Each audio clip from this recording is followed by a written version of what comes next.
श्री महाप्रज्ञ गुरवे नमः। जिसके सांसों में रहता है शाश्वत शांति का स्पंदन, उस महाप्रज्ञ को वंदन, उस महाप्रज्ञ को वंदन। सत्य अहिंसा अनेकांत को अर्पित जिसका तन मन, उस महाप्रज्ञ को वंदन, उस महाप्रज्ञ को वंदन। जिसके सांसों में रहता है शाश्वत शांति का स्पंदन, उस महाप्रज्ञ को वंदन, उस महाप्रज्ञ को वंदन।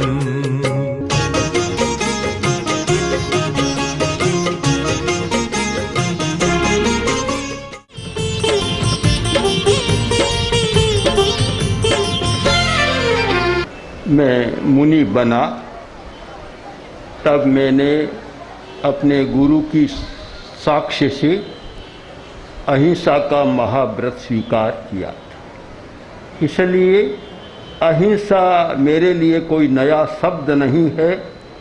मुझे प्रसन्नता है कि मैंने केवल संकल्प ही नहीं लिया, उसे जीने का प्रयत्न किया है, अभ्यास किया है। और मैं मानता हूँ कि अहिंसा को वही व्यक्ति जी सकता है जिसका अपने आवेशों पर, इमोशन पर कंट्रोल होता है। जिस व्यक्ति का आवेश, आवेग, संवेग, इमोशंस, पेशेंस पर नियंत्रण नहीं होता, वह अहिंसा का जीवन जी नहीं सकता। मैंने अपने गुरु की कृपा से वह उपलब्ध किया और संतुलित जीवन जीने की साधना की। इसलिए अहिंसा मेरा धर्म है। मैं अहिंसा को 3 रूपों में देखता हूँ। अहिंसा धर्म है, अहिंसा नीति है और अहिंसा कूटनीति। मेरे लिए अहिंसा धर्म है क्योंकि मैंने उसका संकल्प लिया है। किंतु मैं मुनि हूँ, न कोई घर है, न कोई भूमि है और न कोई संपत्ति है, सबसे मुक्त हूँ। इसलिए मेरे लिए तो अहिंसा धर्म हो सकता है, किंतु एक सामाजिक प्राणी के लिए अहिंसा एक नीति है। कुछ मात्रा में धर्म भी हो सकता है, पर अहिंसा नीति है। और मैं तो मानता हूँ चाहे समाज का नेतृत्व करने वाला व्यक्ति हो और चाहे राज्य का नेतृत्व करने वाला व्यक्ति हो, जो अहिंसा की नीति को नहीं जानता वह कुशल नेता कभी नहीं बन सकता। मेरा दृढ़ विश्वास है, क्योंकि चाणक्य को मैंने बहुत पढ़ा और मैं मानता हूँ हिंदुस्तान में सबसे अधिक कोई राजनीतिज्ञ या कूटनीतिज्ञ व्यक्ति हुआ है तो चाणक्य हुआ है। चाणक्य बहुत कूटनीतिज्ञ था और बड़ा कुशल था। उन्होंने जो एक शासन के लिए अहिंसा की नीति का प्रतिपादन किया है बड़ा महत्वपूर्ण है। और आज चाणक्य के कही हुई बातों पर बड़े बड़े वैज्ञानिक भी, रक्षा वैज्ञानिक भी शोध करने में लगे हुए हैं। हमारा यहाँ का बड़ा था, बहुत बड़ा, पर कभी कभी ऐसा होता है कि बड़े आदमी को भी छोटों से कुछ बोध पाठ मिल जाता। इतना बड़ा कूटनीतिज्ञ था, राजनीतिज्ञ था, पर बोध पाठ कैसे मिला, एक घटना आपको बताऊं। चाणक्य जब नंद साम्राज्य का उन्मूलन करने में लगा हुआ था, अब वह विशाल साम्राज्य था और चाणक्य और चंद्रगुप्त के पास छोटी सी सेना थी, सीधा पाटलिपुत्र पर आक्रमण करते, राजधानी पर हार जाते। हारा हुआ चाणक्य अकेला घूम रहा था, गांव में पहुंचा, भूख लग गई और पुराने जमाने में ढाबा चलते थे। एक ढाबा में गया, बुढ़िया ढाबा चला रही थी और कहा मुझे भोजन करना है। उसने थाली रखी, खिचड़ी परोस दी, बहुत गर्म खिचड़ी थी। तो चाणक्य ने सीधा हाथ डाला बीच में, हाथ जल गया और बोला हाथ जल रहा है। बुढ़िया ने देखा, बुढ़िया बोली तू भी चाणक्य जैसा मूर्ख लग रहा। उसने सोचा, बोला माँ चाणक्य मूर्ख कैसे? कि चाणक्य मूर्ख तो ये तू वैसा ही मूर्ख है। चाणक्य भी मूर्ख है कि छोटी सी सेना और सीधा बीच में राजधानी पर आक्रमण करता है। पहले छोटे छोटे गांवों को, कस्बों को जीतता, सेना को बढ़ाता और फिर सेना समृद्ध हो जाती, तब राजधानी पर आक्रमण करता। तो समझदारी होती तो भी वैसा है, पहले किनारे से खिचड़ी खाता, धीरे धीरे ठंडी होती खा लेता, सीधा हाथ बीच में डाला तो चाणक्य जैसा मूर्ख है। चाणक्य ने ऐसा बोध पाठ लिया कि खिचड़ी, गर्म खिचड़ी के बीच में कभी सीधा हाथ नहीं डालना चाहिए, सीधा काम नहीं करना चाहिए, किनारे से शुरू करना चाहिए। एक महान राजनीतिज्ञ। तो धर्म, अहिंसा एक नीति है।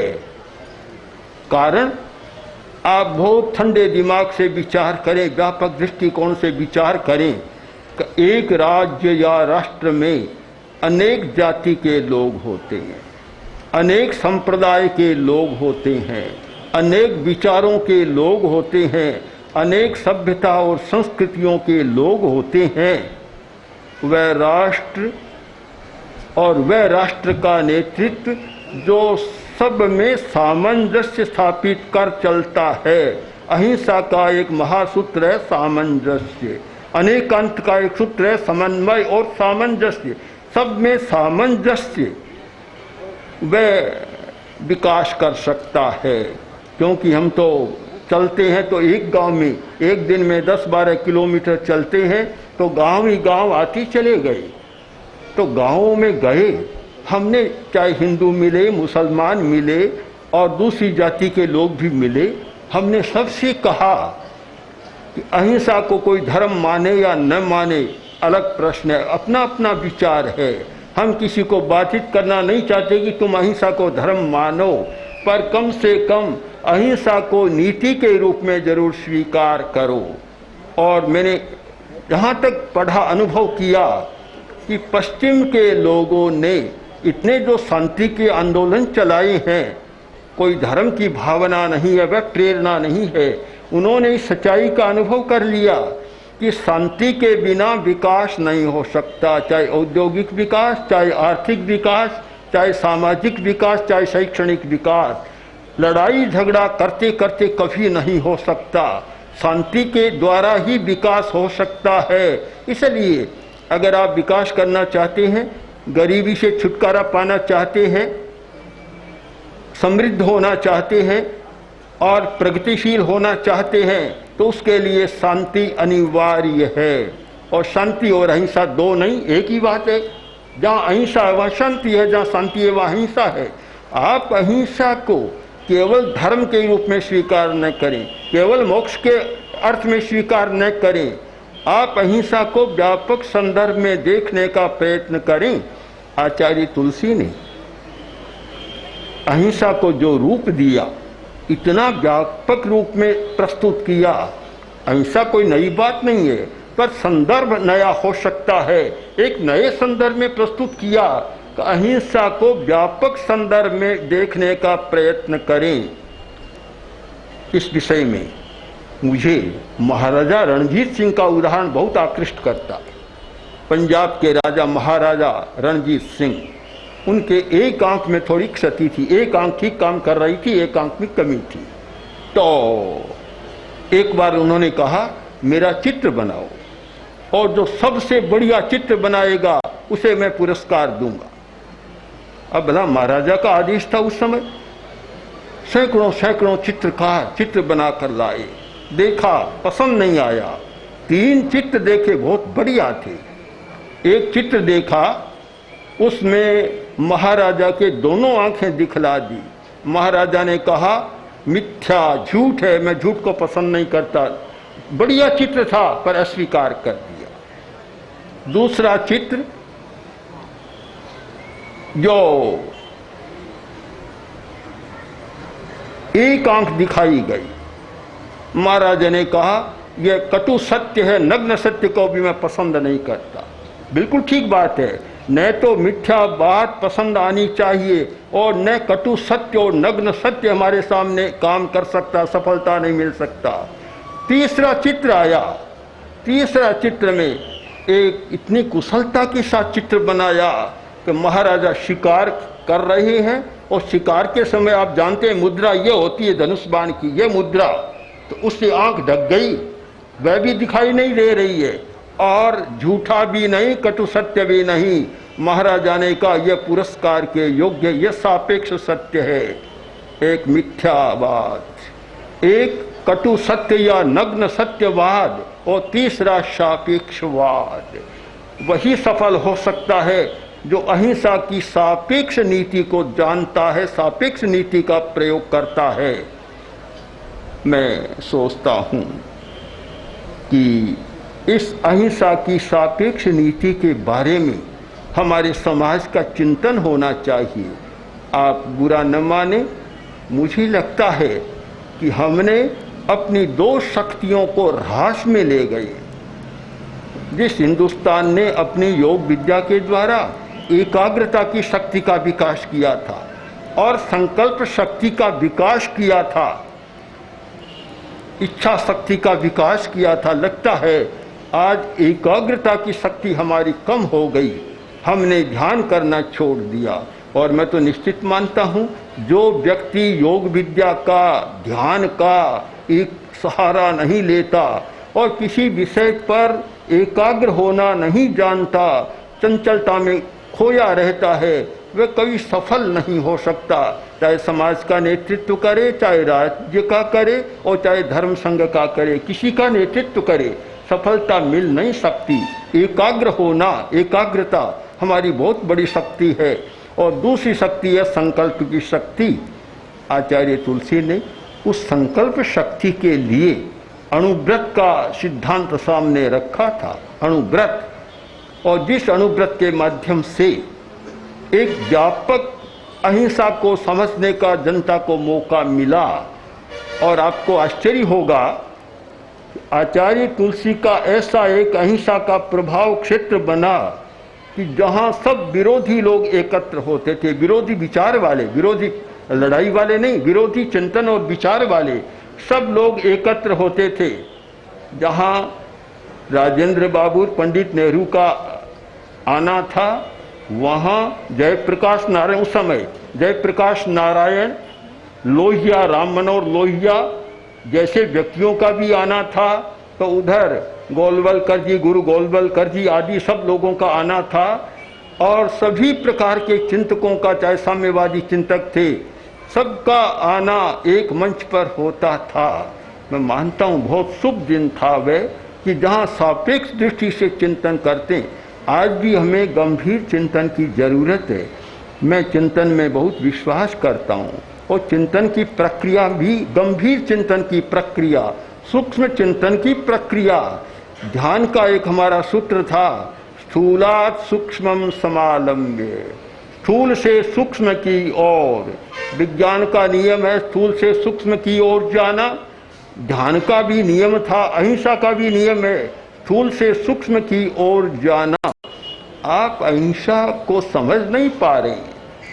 सामान्यतः जहाँ अहिंसा का शब्द आता है, लोग समझते हैं कि यह कायरता, कमजोरी का सारा है। इस भ्रांति ने हमारे उदात्त गुणों पर एक आवरण डाल दिया, पर्दा डाल दिया। भला अहिंसक तो कायर हो नहीं सकता। अहिंसा का पहला लक्षण है अभय। अभय। मैंने तीसरी बात जो मैं कह रहा था, कूटनीति होनी चाहिए। कूटनीति, अभाव मुझे लग रहा है कूटनीतिज्ञता का। मैं मानता हूं महात्मा गांधी जैसा कूटनीतिज्ञ व्यक्ति इन 2-4 शताब्दियों में हिंदुस्तान में मैंने नहीं देखा। अब भी लोग नहीं समझ पा रहे। उन्होंने अपनी कूटनीति के द्वारा, अहिंसा की कूटनीति के द्वारा एक बड़ी से बड़ी उस समय की जो सत्ता थी उसको भी सोचने के लिए बाध्य कर दिया। यह कूटनीति का परिणाम था, सीधी लड़ाई का परिणाम नहीं था। कूटनीति, हमें भी कूटनीति से काम लेना बहुत जरूरी है। सीधा हथौड़ा फेंकना नहीं है, हमें मूल की बात को पकड़ना है। आचार्य तुलसी ने कहा था कि संप्रदाय और धर्म, संप्रदाय का नंबर पहला नहीं होना चाहिए, पहला नंबर धर्म का, दूसरा नंबर संप्रदाय का। आज राजनीति में भी यही होना चाहिए, राजनीति के भी अपने संप्रदाय बन गए हैं। ये होना चाहिए कि पहला नंबर राष्ट्र का, दूसरा नंबर दल का। ये उल्टा न हो कि पहला नंबर दल का, पहला नंबर संप्रदाय का बन जाए, उससे समस्याएं पैदा हो रही है। हम ऐसा कोई प्रयत्न करें अहिंसा के द्वारा जिससे संप्रदाय का स्थान नीचे रहे, धर्म का ऊपर रहे, दल का स्थान नीचे रहे, राष्ट्र का स्थान ऊंचा रहे। बहुत समस्या का समाधान लगता है और सबका सहयोग मिला, क्योंकि हम तो अकिंचन, हमारे पास क्या है, न तो कहीं भूमि है, न कोई आश्रम है, कुछ भी नहीं, 1 इंच भूमि नहीं, कहीं आश्रम नहीं। और हमारे साधु तो चलते कंधों पर अपना भार लद कर, कोई वाहन भी नहीं, साथ में 50 वाहन चलते, हमारे काम तो कुछ भी नहीं आता। हमारे साधु तो कंधों पर भार लिए चलते, फिर भी जो सबका सहयोग मिला, सबको मैं साधुवाद देता हूँ, प्रकृति को भी साधुवाद देता हूँ। ओम अर्थ। पूरे मनोयोग से मैं आपका स्वागत करता हूँ। मुझे विश्वास है कि गुजरात की धरती पर आपकी यात्रा गुजरात को नई शक्ति देगी, यहाँ के जन जन में एक नया विश्वास पैदा करेगी और जिन आदर्श और मूल्यों को लेकर के इस देश की चिंतन धारा चली है, उस चिंतन धारा को एक नई गति मिलेगी, नया बल मिलेगा। और मुझे विश्वास है कि आपकी वाणी, आपका जीवन, आपका प्रयास हम सबको सही रास्ता दिखाता रहेगा। अगर कहीं कोई मार्ग से भटका होगा तो उसे भी अपने मार्ग पर लौटने के लिए आपकी ये तपस्या काम आएगी। मैं तो यहाँ आया हूँ कुछ पाने के लिए, स्वार्थवश आया हूँ, और हम राजनीति वालों का तो स्वभाव भी रहता है।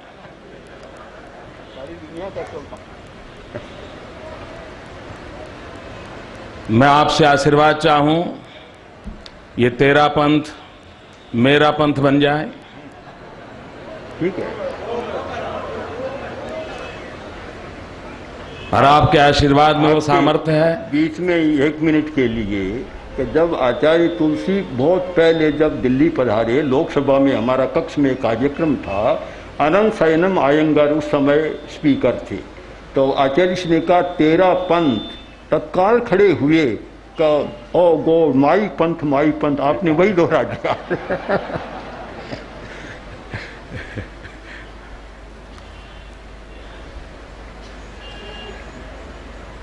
ये बात सही है। अहिंसा एक मन की स्थिति से जुड़ा हुआ विषय है। हिंसा तो प्रकटीकरण होता है।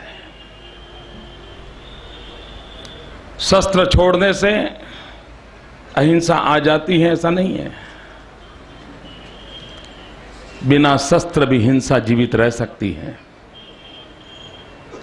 क्योंकि अहिंसा जब तक मन की स्थिति नहीं बनती है तब तक स्वाभाविक प्रकटीकरण अहिंसा का नहीं बनता है। मैं परपीड़न करता हूं, वह हिंसा है। मैं आत्मदमन करता हूं, वह सूक्ष्म हिंसा है। अगर मैं आत्मसंयम करता हूं तो वो अहिंसा है। और इसलिए मुझे हिंसा से सूक्ष्म हिंसा, सूक्ष्म हिंसा से अहिंसा तक की यात्रा को पार करना है, उसे आत्मसात करना है, उसे स्वीकार कर करके उसके अनुकूल जीवन को ढालना है। लेकिन कभी कभी अहिंसा को भी निरपेक्ष भाव से नहीं देखा जा सकता। अहिंसा का भी एक सापेक्ष भाव होता है। सीमा पर खड़ा जवान अगर दुश्मन को गोली मारता है तो एक कहना बहुत मुश्किल हो जाएगा कि वो हिंसा करता है। लेकिन अगर सीमा पर खड़ा जवान दुश्मन को गोली मारता है, दुश्मन मरता नहीं है, लेकिन अगर शरण आता है और उसी समय सेना का जवान दुश्मन सैनिक को कंधे पर उठाकर अस्पताल पहुंचा करके उसकी जिंदगी बचाने की कोशिश करता है, तब वह अहिंसा धर्म का पालन करता है। यानी अहिंसा का एक बार गोली चलाता है तब भी उसकी अहिंसा थी, गोली चलाने के बाद उसको जीवन देने का प्रयास करता है, वह भी अहिंसा है। विचार अपनी जगह पर हो, आचरण अपनी जगह पर हो, तो फिर वो विचार की ताकत नहीं रहती है, विनाश की शक्ति बन जाता है। और इसलिए अहिंसा ये शब्द नहीं है, अहिंसा एक भावना है। अहिंसा उपदेश नहीं है, अहिंसा एक श्रद्धा है। अहिंसा अनुकरण के लिए नहीं होती है, अहिंसा आचरण करने के लिए होती है। और इसलिए जब तक जीवन के भीतर उस भाव को हम स्वीकार नहीं करते हैं, उसके साथ हम आत्मसात नहीं कर होते हैं, तब तक हमारे बोलने में, हमारी कृति में, हमारी प्रकृति में अहिंसा का वास नहीं होता है। और इसलिए अहिंसा के वास के लिए नित्य निरंतर उसका स्मरण करते रहना पड़ता है, उसके उपदेश को स्वीकार करते रहना पड़ता है। और जिन्होंने अपने जीवन में अहिंसा को जिया है, ऐसे अगर भगवंत हमारे सामने हो, तब तो हमें और नई ताकत मिलती है। मुझे आप सब के बीच आने का अवसर मिला, मैं अपने आप को बहुत भाग्यवान समझता हूँ। आपकी यात्रा हम सब की शक्ति है। राज्य सरकार की तरफ से जो भी आवश्यक होगा उसे करने के लिए हम सदा सर्वदा तत्पर रहेंगे, ताकि जिन रास्ते पर चलने से समाज का भला होता है वही रास्ता उपकारक होता है, और उसी रास्ते पर चलना हम लोगों का मार्ग है। मैं फिर एक बार महाप्रज्ञ प्रभु जी के चरणों में प्रणाम करता हूँ। आचार्य तुलसी परंपरा के सभी त्यागी तपस्वी जनों के चरणों में प्रणाम करता हूँ और अपनी वाणी को विराम देता हूँ। 20 वर्षों बाद आचार्य श्री महाश्रमण जी के सानिध्य में प्रेक्षा विश्व भारती अहमदाबाद में आयोजित है 8 दिवसीय प्रेक्षा ध्यान शिविर, तारीख 10 से 17 मार्च 2023। स्थान प्रेक्षा विश्व भारती अहमदाबाद। संपर्क सूत्र 7990037704 या 9327006632। ओम श्री महाप्रज्ञ गुरवे नमः। ओम श्री महाप्रज्ञ गुरवे नमः। ओम श्री महाप्रज्ञ गुरवे नमः। ओम श्री महाप्रज्ञ